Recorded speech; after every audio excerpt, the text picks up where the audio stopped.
Very good morning. जय सिया राम, सत श्री अकाल, आदाब। चले भाई, शुरू करें अपना सब सेक्शन 6। सेक्शन कौन सा है हमारा? सेक्शन है हमारा 149 और हम बात करेंगे सब सेक्शन 6 की, जो कि बेहद इंपॉर्टेंट कॉन्सेप्ट है। 149 सब सेक्शन 6 की बात। चल शुरू करें अपना कंसेप्ट। उसके पहले थोड़ी सी दो चीजें। ओवरऑल हमको यहाँ पढ़ना क्या है? सेक्शन कौन सा हमारे पास? सेक्शन है 149 सब सेक्शन 6 और ये सब सेक्शन 6 है। इसमें 6 तरह के टेस्ट दिए हैं। कितने तरह के टेस्ट दिए हैं? 6 तरह के टेस्ट दिए हैं। किस चीज के टेस्ट दिए हैं? इफ अगर मेरी कंपनी को सब सेक्शन 4 के हिसाब से अगर आपको आईडी अपॉइंट करना है तो भाई कौन से पर्सन को आपको आईडी अपॉइंट करना है ये बताया है सब सेक्शन 6 में। Who is eligible to get appointed as an independent director that is prescribed under subsection 6। चल, तो कुल मिलाकर यहाँ पर जब हम सबसेक्शन 6 को पढ़ने जाएंगे तो यहाँ पर कितने तरह के टेस्ट दिए हैं? 6 तरह के, मतलब 3, 4, 5 और ये 6।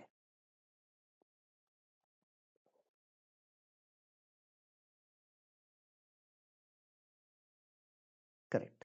चलो, तो ये जो 6 तरह के टेस्ट दिए हैं कि भाई अगर किसी पर्सन को इंडिपेंडेंट डायरेक्टर बनना है, राइट, तो वो पर्सन को इन टेस्ट की ये अग्नि परीक्षा उसको देनी पड़ेगी।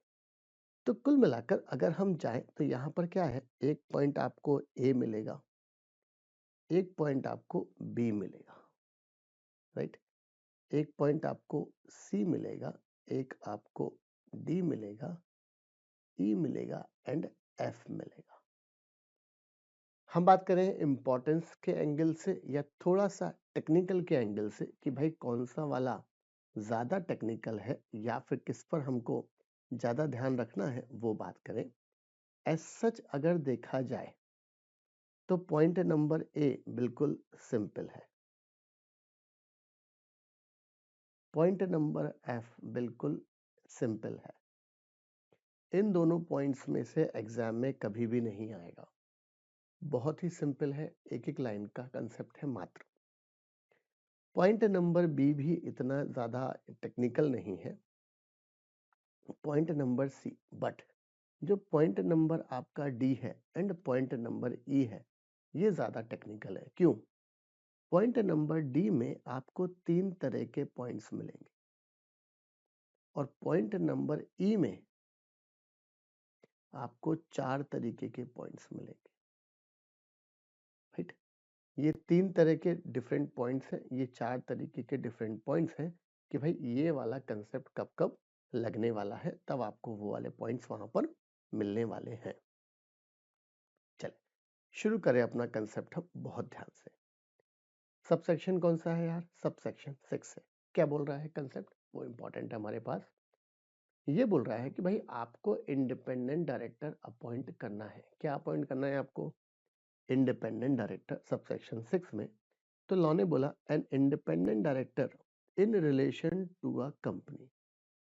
ऑब्वियसली कंपनी एक्ट पढ़ रहे हैं साहब और कंपनी में ही हमको अपॉइंट करना है, तो उन्होंने कंपनी की परिभाषा के लिए कंपनी में अपॉइंटमेंट के लिए इंडिपेंडेंट डायरेक्टर कौन होगा वो बताया है। इन्होंने बोला means a director other than, मतलब ये पर्सन कभी भी इंडिपेंडेंट डायरेक्टर नहीं हो सकता। 3 तरह के पर्सन को इन्होंने एक्सक्लूड कर दिया।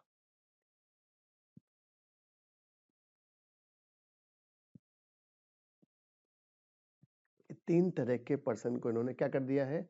एक्सक्लूड कर दिया है। अब किस किस को एक्सक्लूड करा यार? सब मैनेजिंग डायरेक्टर को एक्सक्लूड किया है। मैनेजिंग डायरेक्टर कभी भी इंडिपेंडेंट डायरेक्टर नहीं होगा। क्यों एक्सक्लूड करा वो इंपॉर्टेंट है। भाई इंडिपेंडेंट डायरेक्टर क्यों अपॉइंट करना है? अगर कंपनी में कुछ गलत डिसीजन लिया जा रहा है जो शेयर होल्डर्स के फेवर के लिए नहीं है, ओवरऑल कंपनी के लिए खराब है, तो भाई इंडिपेंडेंट डायरेक्टर की जिम्मेदारी है कि आप वो डिसीजन में फेवर में वोट ना डाल के आप अगेंस्ट में वोट डालें, ये आपका बेसिकली काम है। तो भाई कंपनी में जो एमडी होता है वो पर्सन तो सब्सटेंशियल पावर ऑफ मैनेजमेंट होता है, उसको क्या होता है, उसको सब्सटेंशियल पावर ऑफ मैनेजमेंट। मतलब रिलायंस में मुकेश अंबानी जी को क्या है साहब, सब्सटेंशियल पावर ऑफ मैनेजमेंट। इनको काम है कंपनी को मैनेज करने का। He is a executive director, MD, right. तो ये चीज क्या होती है आपकी, managing director. Whole time director जो हर समय कंपनी में काम करता है उसको हम क्या बोलते हैं, जो फुल टाइम एम्प्लॉय होता है उसको हम क्या बोलेंगे यार, होल टाइम डायरेक्टर। लॉ ने बोला यार आपका तो सारा का सारा इंटरेस्ट ही कंपनी में इन्वॉल्व है, तो ऐसे पर्सन को ऑब्वियसली हम इंडिपेंडेंट डायरेक्टर की कैटेगरी में नहीं रखेंगे। अब तीसरा कंसेप्ट है that is called nominee director. Nominee director मतलब से फॉर एग्जांपल हमारी बैंक है साहब, आईसीआईसीआई बैंक। आईसीआईसीआई बैंक ने रिलायंस कंपनी को किसी पर्टिकुलर प्रोजेक्ट के लिए 100 करोड़ रुपए का लोन दिया, किसी पर्टिकुलर प्रोजेक्ट के लिए, राइट। रिलायंस ने बोला कि हम एक नया बिजनेस स्टार्ट करना चाहते हैं, आईसीआईसीआई बैंक को अप्रोच करा। उन्होंने बोला ठीक है हम आपको 100 करोड़ रुपए का कर्ज दे रहे हैं। बट आईसीआईसीआई बैंक ने क्या बोला कि भाई हम आपके बोर्ड में अपना एक बंदा बिठा देंगे जो ये वाले लोन का सही यूटिलाइजेशन हो रहा है या नहीं हो रहा है, ये पर्पस चेक करने के लिए बंदे को बिठा दिया। That person is called as a nominee director, right. इसका काम सिर्फ और सिर्फ क्या है, ये वाला पैसा प्रॉपरली यूटिलाइज हो रहा है कि नहीं हो रहा है as per the term of sanction, तो ही आपको कुछ करना है और आपको किसी भी चीज को देखभाल नहीं करनी है। ये काम होता है नॉमिनी डायरेक्टर का, राइट। और जिक्र कहाँ मिलेगा हमको, section 161 sub section 4 sub section 3 में हमको नॉमिनी डायरेक्टर के बारे में थोड़ा सा पढ़ने को और मिलेगा कि कैसे क्या अपॉइंट होता है नॉमिनी डायरेक्टर। तो नॉमिनी डायरेक्टर का काम समझ में आ गया। तो लॉ ने क्या बोला कि भाई इंडिपेंडेंट डायरेक्टर वो डायरेक्टर है एक्सेप्ट 3 लोगों को छोड़कर, MD, whole time director, nominee director, right. ये 3 लोगों को छोड़कर जो भी व्यक्ति होगा that person is called as a independent director. चले भाई शुरू करें अपनी कंडीशन। और ये है हमारी फर्स्ट कंडीशन। मैंने पहले ही कहा था कि भाई ये कंडीशन इतनी ज्यादा इंपॉर्टेंट नहीं है।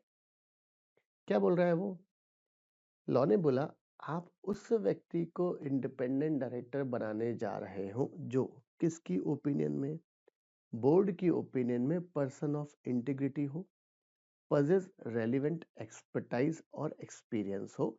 सीधी बात है साहब, पहली क्वालिफिकेशन तो हमको ये देखना है कि व्यक्ति अच्छा होना चाहिए, उसकी इज्जत होनी चाहिए। विजय माल्या टाइप हमको अपॉइंट नहीं करना, राइट। तो किसकी नजर में, बोर्ड ऑफ डायरेक्टर की नजर में वो व्यक्ति अच्छा होना चाहिए। हमारी जो इंडस्ट्री में हम ऑपरेट करते हैं, हम ज्वेलरी बिजनेस में साहब तनिष्क है। अब तनिष्क में आपको अपॉइंट करना है साहब इंडिपेंडेंट डायरेक्टर का, तो हमको ये देखना है कि क्या उसको गोल्ड इंडस्ट्री की नॉलेज है या नहीं है। ये बोर्ड चेक करेगा जो भी बंदा अपने आप को इंडिपेंडेंट डायरेक्टर बनने के लिए आ रहा है। अब यहाँ पर उन्होंने क्या करा, थोड़ा सा एक एक्सेप्शन डाल दिया। इसका मतलब ये है साहब हर कंपनी का बोर्ड देखेगा बंदा क्वालिफाइड है या नहीं है। बट लॉ ने बोल दिया यार अगर कोई गवर्नमेंट कंपनी है, कौन सी कंपनी है, गवर्नमेंट कंपनी है। गवर्नमेंट कंपनी वो कंपनी होती है जिसमें 51% share capital is hold by CG, SG और कॉम्बिनेशन ऑफ बोथ, राइट। तो गवर्नमेंट कंपनी को इन्होंने बोल दिया कि भाई गवर्नमेंट कंपनी अगर कोई है तो गवर्नमेंट कंपनी के बोर्ड को अधिकार नहीं है, ये तो जो मिनिस्ट्री उसको कंट्रोल करती है वो मिनिस्ट्री, वो department of central government decision लेगा कि भाई ये बंदा काबिल है या नहीं है। Say for example Coal India, right. या हम बात करें साहब BSNL। अब टेलीकॉम इंडस्ट्री में BSNL सरकारी कंपनी है, गवर्नमेंट कंपनी BSNL है। कल के दिन अगर BSNL कंपनी में इंडिपेंडेंट डायरेक्टर अपॉइंट करना पड़ा तो लॉ ने बोला BSNL का बोर्ड को पावर नहीं है, ये पावर है साहब टेलीकॉम मिनिस्ट्री को, राइट। वो चेक करेगी कि बंदा क्वालिफाइड है या नहीं है, तो वो अपने वाले बंदों में से एक इंडिपेंडेंट डायरेक्टर अपॉइंट कर देगी, राइट। आप बहुत सारी कंपनीज में देखोगे यार, गवर्नमेंट कंपनी में चेक करो जाकर, सब जो बीजेपी के जो प्रवक्ता है, सुधांशु त्रिवेदी जी हुए, राइट, संबित पात्रा हुए, या फिर और भी दूसरे जो है जो वैसे चुनाव नहीं लड़ते हैं, वो लोग इंडिपेंडेंट डायरेक्टर हैं गवर्नमेंट कंपनी में, राइट। लॉ ने उनको, मतलब लॉ ने गवर्नमेंट को पावर दी है कि भाई गवर्नमेंट को अधिकार है, अरे भाई उनका भी तो घर चलना चाहिए, तो गवर्नमेंट को अधिकार है कि वो इंडिपेंडेंट डायरेक्टर अपॉइंट करेगा, ना कि बोर्ड। एग्जाम में सवाल आया कि भाई क्या बोर्ड अपनी इच्छा से अपॉइंट कर सकता है? बिल्कुल नहीं करेगा।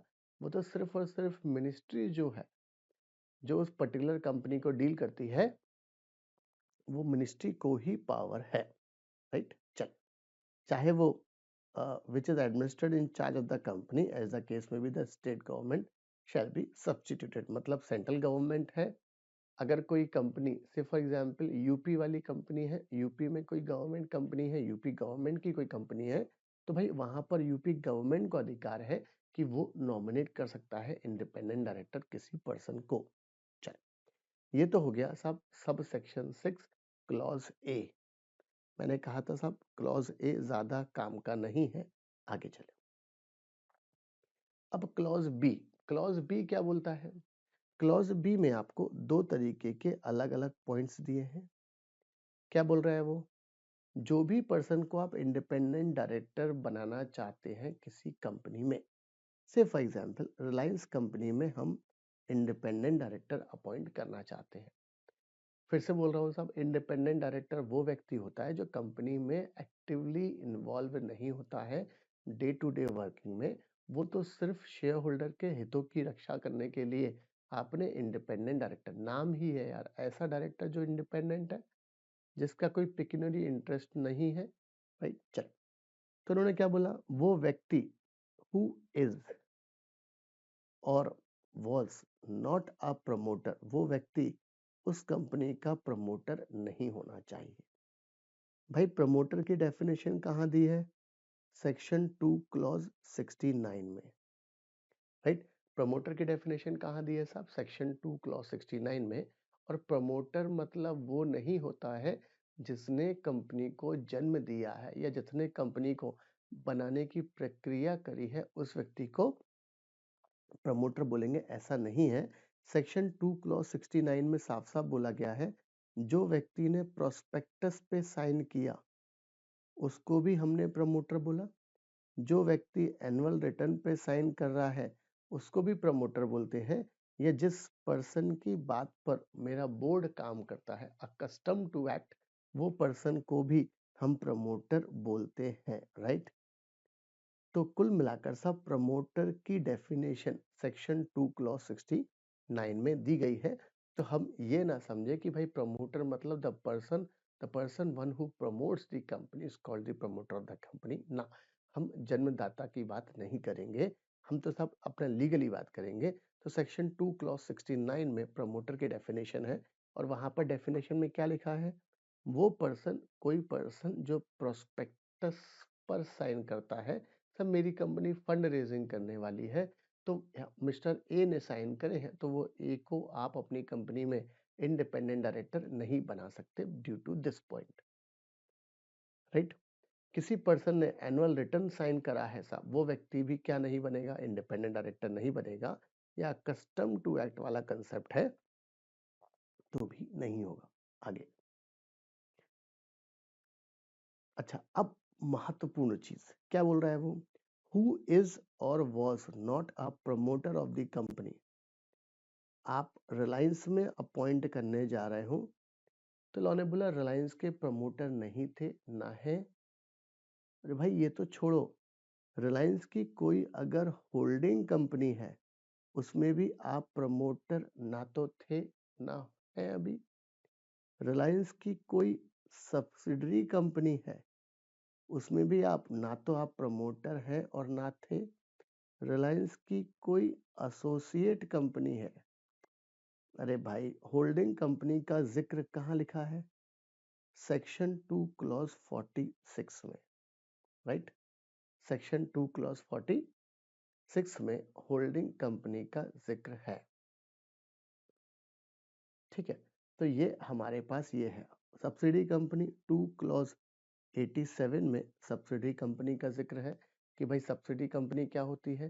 तो भाई सीधी बात है, half of the directors control करते हैं या नॉमिनल अमाउंट का हाफ से ज्यादा कंट्रोल करते हैं, तो आपकी वो सब्सिडी बन जाएगी। और एसोसिएट कंपनी का जिक्र 2 क्लॉज 6 में है कि भाई एसोसिएट कंपनी क्या होती है। तो साहब वो 20% जो कंट्रोल करते हैं उस कंपनी को हम क्या बोलते हैं? Associate company. मतलब 50% तक सब्सिडी बन जाएगी वो आपकी 20%। 20% से लेकर मतलब 50% से ज्यादा वो आपकी सब्सिडी बन जाएगी। तो ये वाली चीज हमारे पास काम की है। मतलब सीधी बात है साहब, अगर कोई पर्सन मिस्टर ए रिलायंस में इंडिपेंडेंट डायरेक्टर बनना चाहते हैं तो लॉ ने बोला ना तो आप रिलायंस कंपनी में प्रमोटर वमोटर थे, ना ही रिलायंस की होल्डिंग कोई है, सब्सिडी कोई है, एसोसिएट कोई है, राइट? ये तीनों में आप ना तो प्रमोटर हैं और ना थे। तो लॉ ने बोला ऐसे व्यक्ति को हम क्या नहीं बनने देंगे। मतलब इन्होंने ग्रुप कंपनी की बात करी है। किसकी बात करी है? ग्रुप कंपनी की बात करी है कि भाई आप ना तो प्रमोटर है और ना थे। शॉर्ट फॉर्म में हम बोल सकते हैं साहब ये हमारी कंपनी है, ये एच, ये एस, ये ए। तो मैं इसको शॉर्ट फॉर्म में क्या बोल दूं? कैश। कैश मतलब वो कंपनी, वो एसोसिएट उसकी, सब्सिडी उसकी, होल्डिंग कंपनी उसकी। तो लॉ ने बोला यार ऐसी कंपनी में आप क्या नहीं बनोगे? ना तो प्रमोटर थे और ना है। अगर ये दोनों चीजें फुलफिल कर दी आपने तो ही आप इंडिपेंडेंट डायरेक्टर बनने के लिए क्वालिफाइड हो, प्रोवाइडेड आपने दूसरी जो कंडीशंस है उसका भी कंप्लायंस किया है। तो यहाँ पर मिस्टर ए को ही पकड़ लिया इन्होंने। चल आगे, आगे क्या बोल रहा है? Who is not related to the promoter और director in the company, its holding company, subsidy company और एसोसिएट कंपनी, राइट? क्या बोल रहा है वो कि भाई वो व्यक्ति रिलेटेड नहीं होना चाहिए प्रमोटर से, डायरेक्टर से। इसकी फिर से कैश आ गया। यहाँ पर वो व्यक्ति डायरेक्टली प्रमोटर नहीं होना चाहिए और यहाँ प्रमोटर से किसी भी तरीके से वो रिलेटेड नहीं होना चाहिए। ये चीज हमारे लिए काम की है जो हमको ध्यान में रखनी है। तो कुल मिलाकर सब दो तरीके के अलग अलग हमारे पास पॉइंट हुए कि यार का आपको करना क्या है, राइट? करना क्या है मतलब कि यहाँ पर आपको क्या क्या देखना है वो इम्पोर्टेंट है हमारे पास। तो भाई सब्सिडी कंपनी की डेफिनेशन आपने देख ली है जो कहाँ पर है, सेक्शन 2 क्लॉज 87 में सब्सिडी कंपनी की डेफिनेशन। चल ये तो हुई हमारी एक कंसेप्ट। अब देखो दो चीजें हैं, यहाँ पर वर्ड लिखा है रिलेटेड, यहाँ पर शब्द रिलेटेड पार्टी नहीं लिखा, यहाँ पर शब्द रिलेटिव नहीं लिखा हमारे पास में। ये तो बोल रहा है भाई रिलेटेड नहीं होना चाहिए प्रमोटर या director in the company, holding, subsidy और एसोसिएट। अब लॉजिकल देखे यार, रिलेटेड मतलब क्या? तो ये रिलेटेड मतलब जहां तक है इसका इन्फ्रेंस, सब लॉ ये चाहता है कि भाई ये रिलेटिव ना हो। तो भाई हमारे पास जो रिलेटिव का सेक्शन है वो सेक्शन 2 क्लॉज 77 है। रिलेटिव में आपको डेफिनेशन में अलग अलग पॉइंट दिए गए हैं। अरे भाई सीधी बात है, मैं जिस कंपनी में, मैं रिलायंस कंपनी में इंडिपेंडेंट डायरेक्टर बनने के लिए जा रहा हूँ और फॉर एग्जाम्पल साहब मेरा ब्रदर उस कंपनी में डायरेक्टर है। तो लॉ ने बोला यार आशीष गुप्ता जी साहब आपका इंटरेस्ट तो बायस रहेगा, आपका इंटरेस्ट क्या रहेगा, बायस रहने वाला है। तो इन्होंने बोला साहब ये वर्ड बेसिकली ये वर्ड बात कर रहा है रिलेटिव की तरफ, बराबर है कि साहब वो पर्सन जो इंडिपेंडेंट डायरेक्टर बनने जा रहा है वो पर्सन क्या नहीं होना चाहिए, who is not relative to the promoter director. अगर मेरे ब्रदर इस कंपनी में प्रमोटर है, रिलायंस में, या डायरेक्टर है, तो ऑब्वियसली उस होल्डिंग सब्सिडी एसोसिएट उस कंपनी में, तो मुझे पोजीशन एक्सेप्ट नहीं करना चाहिए एज अ इंडिपेंडेंट डायरेक्टर। तो ये हुआ हमारे पास दो तरीके के पॉइंट। ए वाला पॉइंट क्या बोल रहा है कि भाई बोर्ड की नजर में वो व्यक्ति काबिल होना चाहिए हमारी कंपनी में बनने के लिए, और इन केस ऑफ गवर्नमेंट कंपनी उसका एक्सेप्शन क्या है आपका कि भाई गवर्नमेंट कंपनी को इन्होंने अलग से बोल दिया कि भाई उसकी मिनिस्ट्री चेक करेगा कि who is eligible to get appointed as a independent director. चलो, तो दो तरीके के हमारे पॉइंट्स हुए कंप्लीट। अब तीसरा मतलब सी वाला पॉइंट। चलो, सी वाला पॉइंट में एक सिंगल पॉइंट इन्होंने दिया है। क्या बोल रहा है वो, जो पर्सन, मैं जा रहा हूं रिलायंस कंपनी में एज अ इंडिपेंडेंट डायरेक्टर बनने के लिए, हु हैज और हैड नो पिक्यूनरी रिलेशनशिप। भाई पिक्यूनरी मतलब मॉनेटरी, पिक्यूनरी मतलब monetary, who has or had no pecuniary relationship other than remuneration। आपको सिर्फ क्या मिलता है, रेमुनरेशन मिलता है, रेमुनरेशन छोड़ के। अरे भाई मैं फिर से बोल रहा हूँ, सुधांशु त्रिवेदी जी साहब वो बीजेपी के प्रवक्ता है, बड़े प्रवक्ता है। वो पर्सन को बीजेपी ने किसी गवर्नमेंट ओएनजीसी में से फॉर एग्जांपल इंडिपेंडेंट डायरेक्टर बना दिया, तो भैया रिटर्न में कुछ ना कुछ तो मिलेगा उनको, तभी तो इंडिपेंडेंट डायरेक्टर बनाया है, घर कैसे चलेगा उनका। तो जो रेमुनरेशन का कॉन्सेप्ट है, रेमुनरेशन कहाँ डिफाइंड है, सेक्शन 2 क्लॉज 78 में हमारे पास रेमुनरेशन डिफाइंड है कि भाई क्या क्या होता है।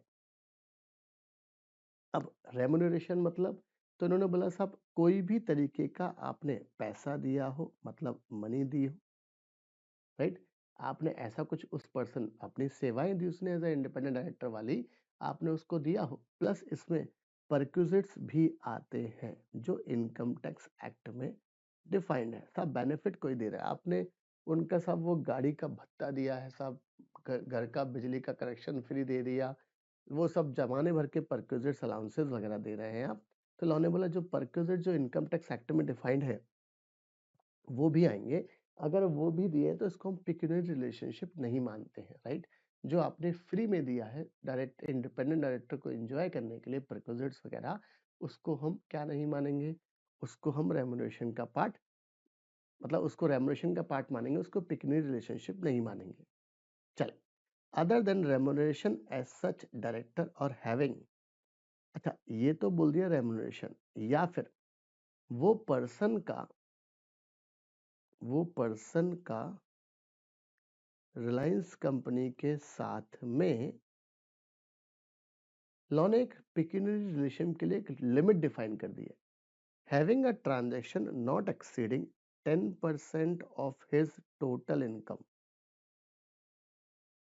Having transaction not exceeding 10% of his total income और such amount as may be prescribed with the company, holding company, subsidiary company, associate company, or their promoters or director during the two immediately preceding financial year or during the current financial year, right।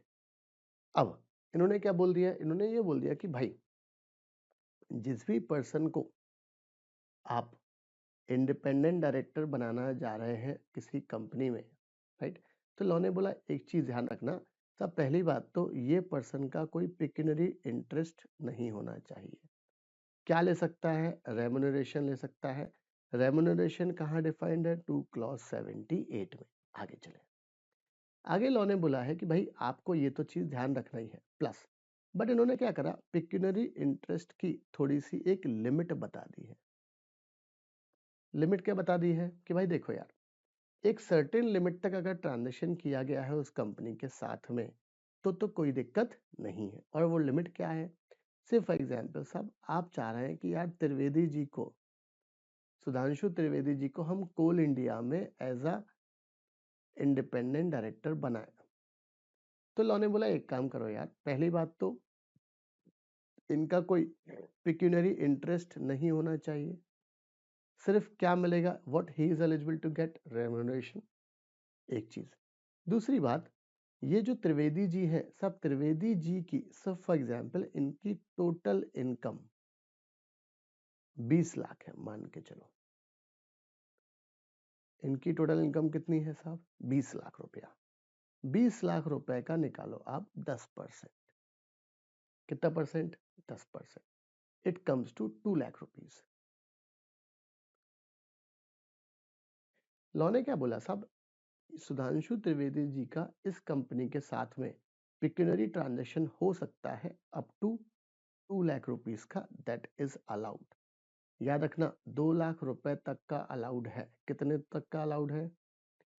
2 lakh rupees तक का allowed है, इससे ज्यादा का allowed नहीं होगा, क्योंकि law ने क्या बोला है भाई, नॉट एक्सीडिंग, नॉट एक्सीडिंग। अब ये तो हो गई एक ट्रांजैक्शन की अमाउंट। अच्छा, दूसरी बात आप बोलोगे सर यहाँ पर लिखा है yes such amount as may be prescribed, इसको छोड़ दें आप। यहाँ पर किसके साथ में ये ट्रांजैक्शन चेक करना है हमें? ये चेक करना है विद कैश, मतलब उस कंपनी के साथ में, उस कंपनी की एसोसिएट, उस कंपनी की सब्सिडी, उस कंपनी की होल्डिंग के साथ में, right? With the company, its holding,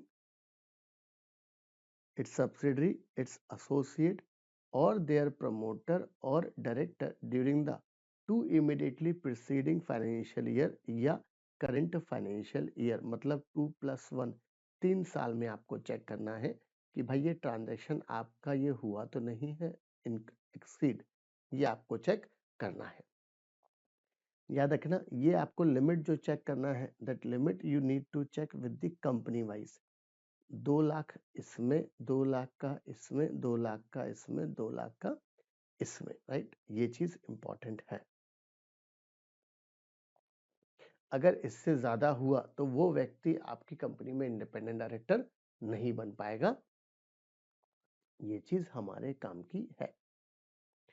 आगे, तो ये हुआ हमारा A B C, section 149 sub section 6, clause A complete हुआ हमारा, क्लॉज बी कंप्लीट हुआ एंड क्लॉज सी भी कंप्लीट हुआ।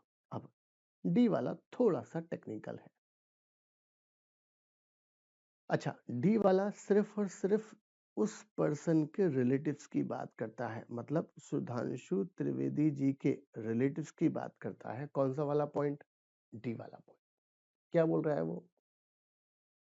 अब रिलेटिव की डेफिनेशन में सेक्शन 2 क्लॉज 77 में आपको रिलेटिव की डेफिनेशन दी गई है। किसकी डेफिनेशन दी गई है? रिलेटिव की डेफिनेशन सेक्शन 2 क्लॉज 77 में दी गई। अब इन्होंने क्या बोला, देखो भाई, हस्बैंड वाइफ तो बाय डिफॉल्ट रिलेटिव होते हैं, राइट? मेंबर ऑफ एचयूएफ भी बाय डिफॉल्ट रिलेटिव होते हैं, प्लस 6 तरीके की अलग अलग रिलेटिव। फॉर एग्जांपल, हम बात कर रहे हैं साहब सुधांशु त्रिवेदी जी की, तो इनकी वाइफ क्या हुई? इनकी रिलेटिव। इनके फादर मदर क्या हुए? इनके रिलेटिव। सुधांशु त्रिवेदी जी के ब्रदर सिस्टर क्या हुए? इनके रिलेटिव। सब इनके बच्चे, डॉटर सन क्या हुए? इनके रिलेटिव। और डॉटर का हस्बैंड, सन की वाइफ क्या हुए? इनका रिलेटिव। तो कुल मिलाकर सब रिलेटिव की बस यही डेफिनेशन है हमारे सेक्शन 2 क्लॉज 77 में। इसके अलावा कोई और रिलेटिव की डेफिनेशन में नहीं आता। आगे चले, अब इंपॉर्टेंट थोड़ी सी चीज ध्यान रखने वाली बात ये है, सब जो ये रिलेटिव की डेफिनेशन आई है, थोड़ा सा अगर हम यहां पर देखें, सेक्शन 2 क्लॉज 77 बड़ा मजेदार है। इन्होंने बोला साहब डेफिनेशन किसकी दी है, रिलेटिव की। इन्होंने क्या बोला साहब, मेंबर ऑफ एचयूएफ क्या होता है, relative. Husband wife by default क्या होते हैं, relative, plus other prescribed relationship को इन्होंने कवर किया है। अब अगर अपन बात करें तो इन्होंने अपन ने एग्जाम्पल लिया, फॉर एग्जाम्पल सुधांशु त्रिवेदी जी का। अब इनकी वाइफ क्या है, इनकी रिलेटिव, राइट। इनके फादर मदर क्या है, इनके रिलेटिव। इनके ब्रदर क्या है, इनके रिलेटिव। इनके सिस्टर क्या है, इनके रिलेटिव। साहब यहाँ पर इनकी डॉटर क्या है, इनकी रिलेटिव। इनका बेटा क्या है, इनकी रिलेटिव। डॉटर का हस्बैंड क्या है, इनकी रिलेटिव। और सन की वाइफ, राइट, क्या है, इनकी रिलेटिव। डॉटर का हस्बैंड मतलब इनका दामाद, सन की वाइफ मतलब इनकी बहू, राइट।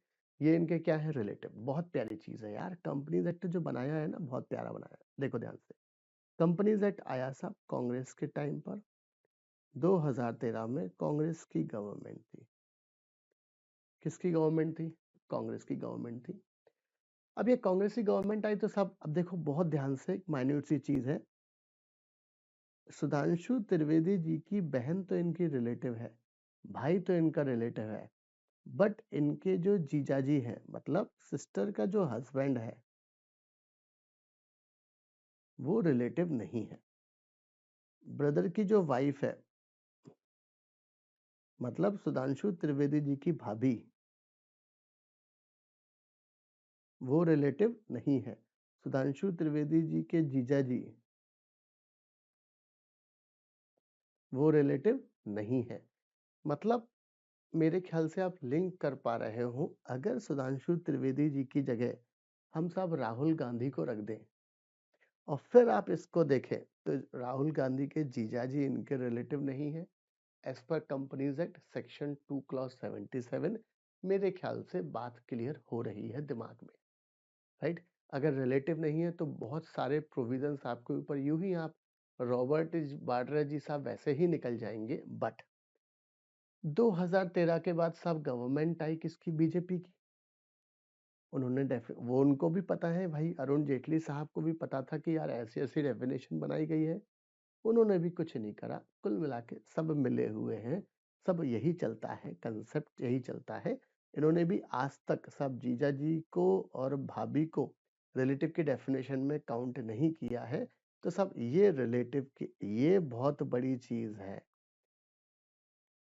ये बहुत बड़ी चीज है। इसी के थ्रू बहुत सारे काम हो जाते हैं। तो कुल मिला के रिलेटिव की डेफिनेशन हमारे पास में ये रही। चले आगे चले। तो जो डी वाला पॉइंट है, मतलब सेक्शन 149 सबसेक्शन कौन सा है, 6, क्लॉज कौन सा है, डी। यहां पर आपको एक पॉइंट, यहां पर आपको दूसरा पॉइंट और तीसरा, 3 पॉइंट आपको मिलने वाले हैं। चौथा भी है छोटा सा। चले चले, अब क्या बोल रहा है वो आपको।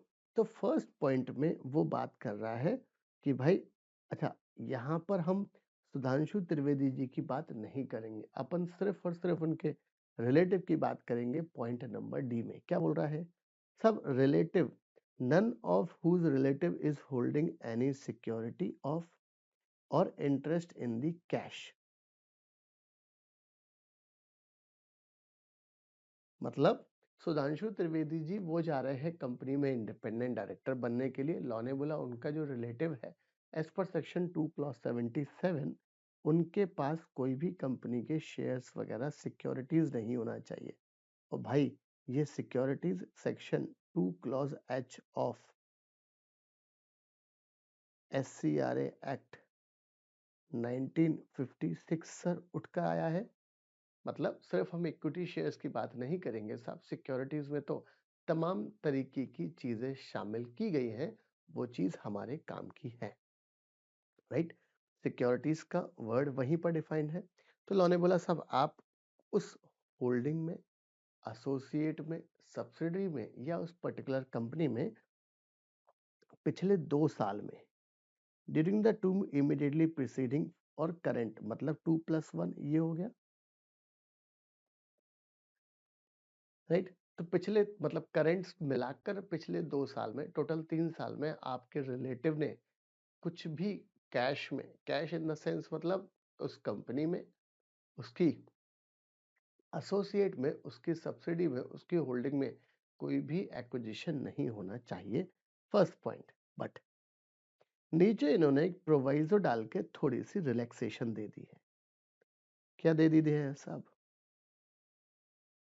कि यार हम रिलेटिव को, प्रोवाइडेड दैट द रिलेटिव में होल्ड सिक्योरिटी और interest in the company of face value not exceeding ₹50 lakh या 2% of the paid up share capital of the company, its holding company, subsidiary company, associate company or such higher amount as may be prescribed। बराबर है? आया समझ में? क्या बोल रहा है वो?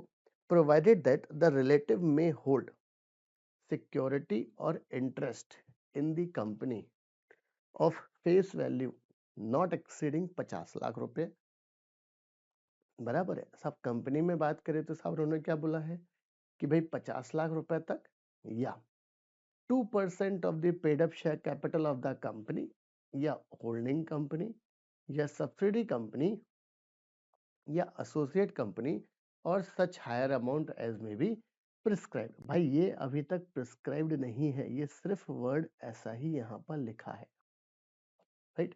तो क्या बोल रहा है वो सब, रिलेटिव की उस कंपनी में वो भी कौन सी वैल्यू, बहुत ध्यान से देखो, फेस वैल्यू। हम current market price, listed price की बात नहीं कर रहे हैं, हम जो करंट मार्केट प्राइस चल रही है उसकी बात नहीं कर रहे हैं।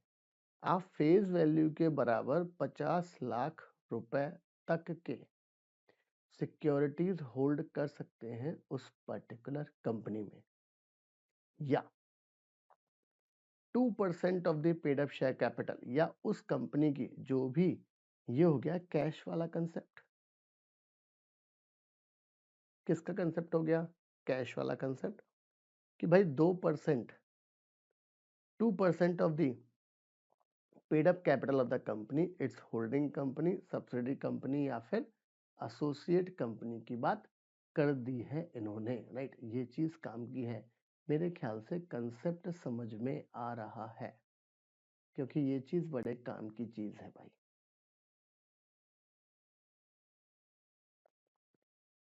राइट। ये चीज बड़े काम की चीज है। फेस हमें याद क्या क्या रखना है भाई? एक तो हमें याद रखना है वर्ड फेस वैल्यू, एक हमको याद रखना है फेस वैल्यू, एक याद रखना है नॉट एक्सीडिंग, मतलब 50 लाख रुपए तक का है या फिर 2% है, ये चीज इंपॉर्टेंट। अब थोड़ी सी एक चीज देखना, बड़ी प्यारी चीज है, सब एक्ट बनाया गया, प्रोविजो डाल दिया। अब अगर थोड़ी सी चीज को हम होल्ड करें तो क्या बोल रहा है वो कि भाई आपके रिलेटिव सिक्योरिटी इंटरेस्ट होल्ड कर सकता है कंपनी में फेस वैल्यू के बराबर नॉट एक्सीडिंग 50 लाख। अब देखो ध्यान से, यहां पर शब्द इन्होंने कंपनी वर्ड लिखा, मतलब 2 तरह की लिमिट अलग अलग है, मतलब बहुत ध्यान से, इसका मतलब ये है कि भाई आप रिलायंस कंपनी में एज अ इंडिपेंडेंट डायरेक्टर जा रहे हो, सुधांशु त्रिवेदी जी, राइट। तो ये सुधांशु त्रिवेदी जो रिलायंस कंपनी में जा रहे हैं, तो भाई रिलायंस कंपनी की इनके रिलेटिव की होल्डिंग, किसके? सुधांशु त्रिवेदी जी के रिलेटिव की होल्डिंग इस कंपनी में 50 लाख फेस वैल्यू से ज्यादा नहीं होना चाहिए। तो ये बंदा क्वालिफाइड है। आगे चले। या फिर कैश, मतलब रिलेटिव की होल्डिंग कैश में, मतलब उस कंपनी में, एसोसिएट में, ये इसमें 2% of the paid up share capital से ज्यादा नहीं होना चाहिए। याद रखने वाली बात है भाई, जो 50 लाख का अमाउंट है ना, ये उस पर्टिकुलर कंपनी में है जिसमें आप अपॉइंटमेंट के लिए जा रहे हो, और 2% वाला जो परसेंटेज है ये है कैश के लिए, मतलब कंपनी के लिए, होल्डिंग के लिए, सब्सिडी के लिए, एसोसिएट कंपनी के लिए। मतलब एग्जाम में कभी डाउट हमको नहीं आना चाहिए। बहुत बिटवीन दी लाइंस वाली बात है कि भाई सेक्शन कौन सा है 149, सब सेक्शन कौन सा है 6, क्लॉज कौन सा है डी, सब क्लॉज कौन सा है फर्स्ट। तो section 149 sub section 6 clause D सब क्लॉज 1 क्या बोल रहा है आपको कि भाई रिलेटिव होल्ड कर सकता है सिक्योरिटी या इंटरेस्ट उस कंपनी में 50 लाख रुपए तक, वो भी फेस वैल्यू का। या फिर परसेंटेज टर्म्स की बात करें तो फिर वो परसेंटेज टर्म सबके लिए लगेगा।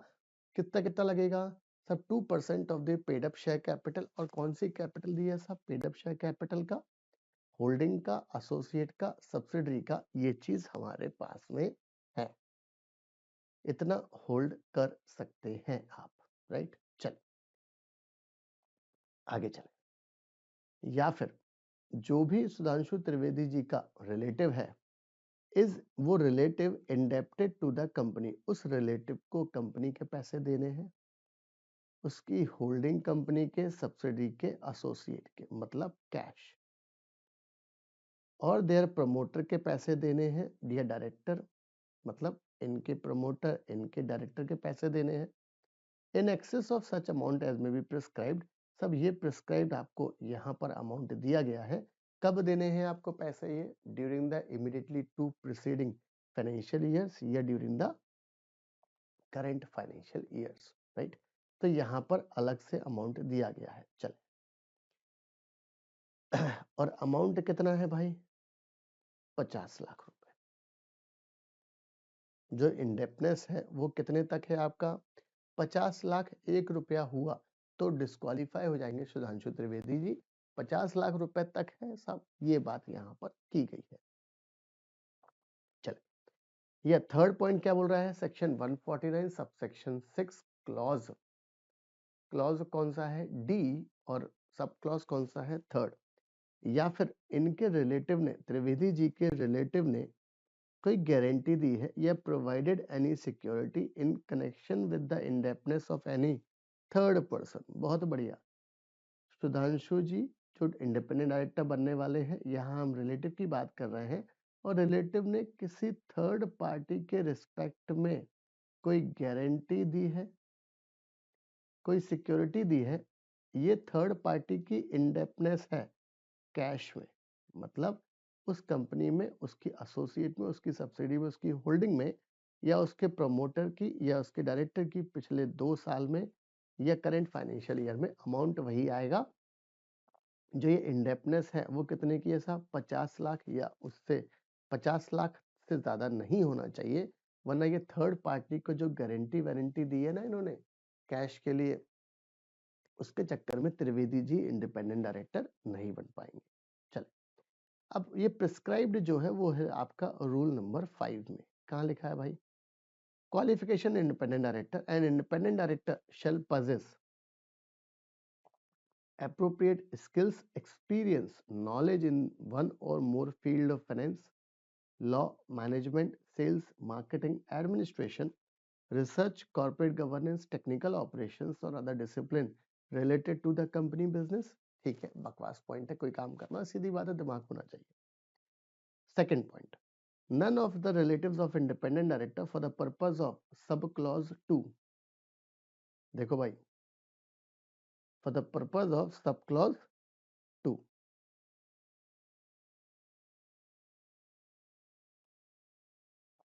क्या हो गया? हिल गया भी। क्या बोल रहा है वो? For the purpose of sub clause 2,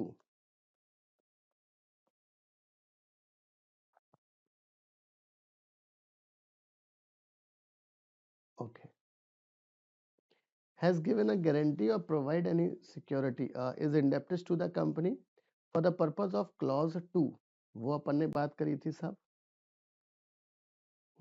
और क्लॉज 3 ये हो गई थर्ड पार्टी के लिए और ये हो गई उसकी खुद की। चल, of clause D, sub clause 2 and 3 of clause D of subsection 6 of 149 में indebtedness to the cash और गिविंग गारंटी वगैरह वगैरह फॉर अमाउंट ऑफ 50 लाख रुपए तक कोई दिक्कत नहीं। 50 लाख रुपए एक हुआ तो समस्या चालू हो जाएगी during the two immediately preceding financial years और करेंट फाइनेंशियल ईयर्स। और चौथा वाला पॉइंट क्या है भाई? चौथा वाला पॉइंट मतलब section 149 sub section 6 clause D sub clause 4 has any other pecuniary transaction और रिलेशनशिप विद द कंपनी। ये फिर से कैश आ गया, उसकी सब्सिडी, उसकी होल्डिंग और associate amounting to 2% or more of the gross turnover of the total income singly or in combination with the transaction referred to in subclause 1, 2, 3 of clause D। सबको total में count करा है इन्होंने भाई। अगर अगर रिलेटिव का और कोई पिक्यूनरी ट्रांजेक्शन होता है, रिलेशनशिप होता है कैश के साथ में, कितना परसेंट? 2% या more of the gross turnover of the gross turnover और टोटल इनकम सिंगली। मतलब ये कंपनी का जो ग्रॉस टर्नओवर है, सब्सिडी का, एसोसिएट का और होल्डिंग का ग्रॉस टर्नओवर, इनका जो भी ग्रॉस टर्नओवर है उसका 2% या उससे ज्यादा तक का, मतलब 2% से कम है तो कोई दिक्कत नहीं है, 2% लिमिट टच कर गई, या more of its gross turnover of total income singly or in combination with the transaction refer to in sub clause 1, 2, 3। तो लॉ ने बोला यार ऐसे लोगों को हम इंडिपेंडेंट डायरेक्टर नहीं बनने देंगे, राइट। चलो, तो यहां तक हमारा क्या खत्म हुआ भाई? सेक्शन 149 सब सेक्शन 6 क्लॉज कौन सा हुआ सब हमारा खत्म? डी वाला। चलो, अब हम बात करें यार सेक्शन 149 सब सेक्शन 6 क्लॉज ई की बात। और क्लॉज ई में 4 पॉइंट। अब इसमें क्या करा? वो पर्सन प्लस उसके रिलेटिव दोनों की बात करी गई। Who neither hold himself or nor any of his relatives holds or has held the position of a KMP. जिस रिलायंस कंपनी में या उसकी कैश में, राइट, क्या कर रहे हो आप? Position of a KMP or is or has been a employ of the company holding subsidy associate company. देखो ध्यान से, ये पिछले 3 साल की बात कर रहा है। In 3 financial year immediately preceding the financial year in which he is propose to be appointed. यहाँ 2+1 वाला कंसेप्ट नहीं है, यहाँ डायरेक्टली पिछले 3 साल में आपका रिलेटिव या आप खुद अगर कोई केएमपी वाली पोजीशन होल्ड करते हो। भाई केएमपी की डेफिनेशन कहाँ है? 2 क्लॉज 51 में भाई केएमपी डिफाइंड है। या लॉ ने बोला साहब एम्प्लॉय वगैरह हो आप तो आपको हम क्या नहीं करने देंगे? आपको हम यहाँ पर नहीं करने देंगे। इंपॉर्टेंट चीज है। Provided that in case of a relative who is a employ, अगर रिलेटिव एम्प्लॉय है, रिलेटिव अगर केएमपी है तो आउटराइटली मना है। एम्प्लॉय के केस में थोड़ा सा रिलैक्सेशन है। The restriction under this clause shall not apply for his employment during the 3 preceding financial years। सब एम्प्लॉय के अगर रिलेटिव आपका एम्प्लॉय है उस कंपनी में पिछले 3 साल में, तो लॉ ने बोला ये पर्टिकुलर क्लॉज को डिस्क्वालीफाई नहीं कर सकता। बट अगर रिलेटिव केएमपी है तो डिस्क्वालीफाई हो जाएगा। इंपॉर्टेंट चीज है। अब की मैनेजर पर्सन में क्या क्या आता है भाई? तो भैया केएमपी का जो कंसेप्ट है ये वाला कंसेप्ट बहुत प्यारा है। सेक्शन कहाँ दिया गया है? 2 क्लॉज 51 में कौन सा वाला कंसेप्ट है? केएमपी का। अब यार केएमपी में सब एमडी आता है, होल टाइम डायरेक्टर आता है। केएमपी सेक्शन 2 क्लॉज 51 की बात कर ले। केएमपी सेक्शन 2 क्लॉज 51 की बात करें। अब केएमपी में कौन कौन आता है? तो लॉ ने बोला भाई केएमपी में कंपनी के रिलेशन में सब इनका जो सीएफओ होगा, चीफ फाइनेंशियल ऑफिसर, या जो सीईओ होगा, या जो एमडी होगा, या जो मैनेजर होगा, ये सब आते हैं। कंपनी सेक्रेटरी साहब भी केएमपी में आते हैं। जो होल टाइम डायरेक्टर है इनके, वो भी केएमपी में आएंगे, राइट। या और कोई दूसरे ऑफिसर जो one level below the senior management है, वो पर्सन भी सीनियर लेवल का 1 लेवल बिलो मैनेजमेंट है, वो पर्सन भी केएमपी में आता है। तो भैया CS, CFO, CEO, MD, manager, ये सब केएमपी में आता है। सीए केएमपी में नहीं आएगा। अदरवाइज वो सीनियर लेवल 1 लेवल मैनेजमेंट ना हो तो फिर नहीं आएगा, अदरवाइज आ सकता है। चल, अब ई वाला पॉइंट का सेकंड पॉइंट क्या बोल रहा है? वो पर्सन खुद या उसका is or has been an employee or a proprietor or a partner in any पिछले 3 साल में in which he is proposed to be appointed of a firm of auditors of the company और company secretary या CWA वाले हमारे CASH। इसका मतलब ये है कि भाई आप या आपका रिलेटिव अगर कोई सीए से फॉर एग्जांपल मेरी फर्म है, राइट, मेरी फर्म है Ashish D Gupta and company, right, CA practice. अब मेरी फर्म रिलायंस कंपनी का ऑडिट करती है, तो लॉ ने बोला आपकी फर्म में आप खुद, अगर आपने खुद ने, या फॉर एग्जांपल मैं सीएस इन प्रैक्टिस था या मैं सीएमए इन प्रैक्टिस था, पिछले 3 साल में अगर मैंने अपनी सेवाएं दी हैं किसको? रिलायंस कंपनी को, राइट, या मेरा पार्टनर ने सेवाएं दी हैं या मेरे एम्प्लॉय ने सेवाएं दी हैं, तो मैं इस रिलायंस कंपनी का इंडिपेंडेंट डायरेक्टर नहीं बन सकता। ध्यान रहे, ये जो सीए, सीएस, सीएमए के लिए यहाँ कोई ट्रांजैक्शन लिमिट नहीं है कि भाई 5 लाख 10 लाख तक कोई दिक्कत नहीं है, उसके ऊपर पैसा मिला तो ही दिक्कत है, तब ये चीज नहीं है। बट यही चीज एलएलबी वालों के लिए उन्होंने बोल दिया कि भाई एलएलबी वालों के लिए कि भाई फॉर एग्जांपल कोई एलएलबी ने अपनी लॉयर सर्विसेज दी है रिलायंस को, इस एलएलबी फर्म का टर्नओवर होता है 50 लाख रुपए का साल भर का, तो लॉ ने बोला आपको यहां से मिलता है से फॉर एग्जांपल 6 लाख रुपया, तो लॉ ने बोला 10% तक अलाउड है, एलएलबी फर्म के टर्नओवर के 10% तक अलाउड है, यहां तक आपको 10% मिल रहा है तो कोई दिक्कत नहीं है। तो एलएलबी फर्म का कोई पार्टनर इस कंपनी में आईडी बन सकता है। अगर कितना मिल रहा है तो 5 लाख रुपए तक। अगर आपको 6 लाख रुपए मिल रहा है तो आप नहीं बन सकते। 10% या more of the gross turnover, 10% के अंदर तक, मतलब याद रखना एग्जैक्ट 10% भी कवर है। अगर आपको यहाँ तक 4.99 लाख मिल रहा है तो कोई दिक्कत नहीं है। 5 लाख रुपए मिल गया, याद रखना ये जो 10% निकालना है ये एलएलबी फर्म के टर्नओवर का निकालना है, ना कि रिलायंस कंपनी के टर्नओवर का। लिखा है साफ साफ टर्नओवर ऑफ सच फर्म। आगे, राइट, तो ये सीए, सीएस, सीडब्ल्यू प्रैक्टिस वालों के लिए 1 रुपया की भी एग्जम्पशन नहीं है, बट एलएलबी वालों के लिए एग्जम्पशन दे दिया 10% of their LLB firm turnover तक, 10% या उससे ज्यादा। आगे, वो या रिलेटिव दोनों मिलकर 2% या ज्यादा टोटल वोटिंग पावर एक्सरसाइज करते हो उस कंपनी का, तो लॉ ने बोला आप क्या नहीं बन पाओगे? आप वहां पर इंडिपेंडेंट डायरेक्टर नहीं बन पाओगे। याद रखना यहाँ पर कैश नहीं है, सिर्फ और सिर्फ कंपनी की बात करी गई है, राइट।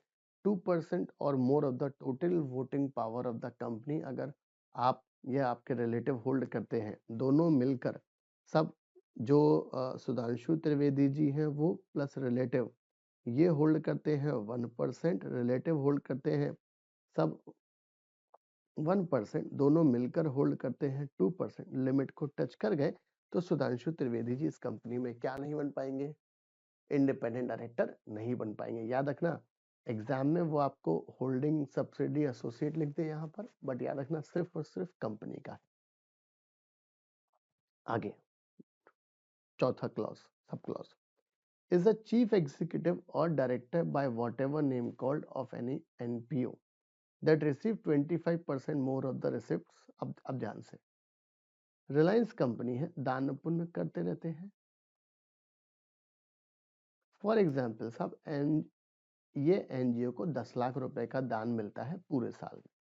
लॉ ने बोला अगर आपको 25%, अगर आपको 25%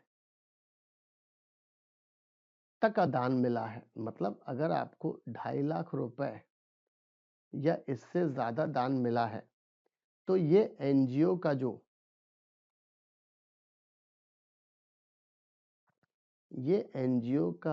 जो चीफ एग्जीक्यूटिव ऑफिसर है या डायरेक्टर है, ये यहाँ पर इंडिपेंडेंट डायरेक्टर नहीं बन सकता।